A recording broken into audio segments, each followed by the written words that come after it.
Dia ini anggota kepolisian. Pokoknya hendak kita itu kan.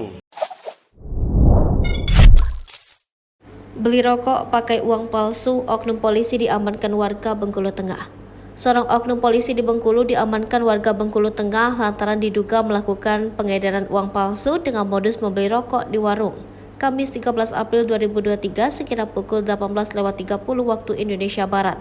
Salah satu pemilik warung, Ronaldi, warga desa Padang Betua, Kecamatan Pondok Kelapa, Kabupaten Bengkulu Tengah, mengaku sempat terkecoh dengan uang pecahan Rp100.000 yang diberikan oleh oknum polisi tersebut.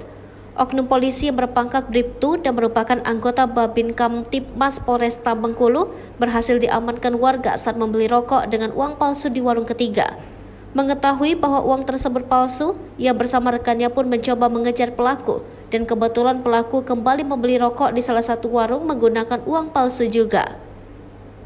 Waktu saya kejar karena pelaku ini pakai motor dinas Babin Kamtibmas dan sedang berhenti di salah satu warung, kami pun berhenti dan meminta pelaku tersebut mengganti uang yang palsu itu, katanya. Namun, oknum polisi tersebut ternyata tidak mengaku dan malah membuat hal tersebut menarik perhatian warga sekitar dan pengendara yang lalu lalang.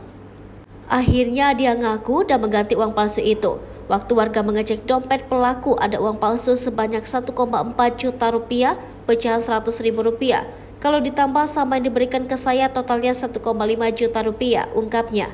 Kemudian kondisi di lokasi pun bisa ditenangkan dan oknum polisi tersebut dibiarkan pergi, tetapi masih diikuti oleh warga. Tiba-tiba oknum polisi tersebut mengarah ke Polsek Pondok Kelapa dan akhirnya warga yang menangkap oknum polisi tersebut juga ikut ke Polsek Pondok Kelapa.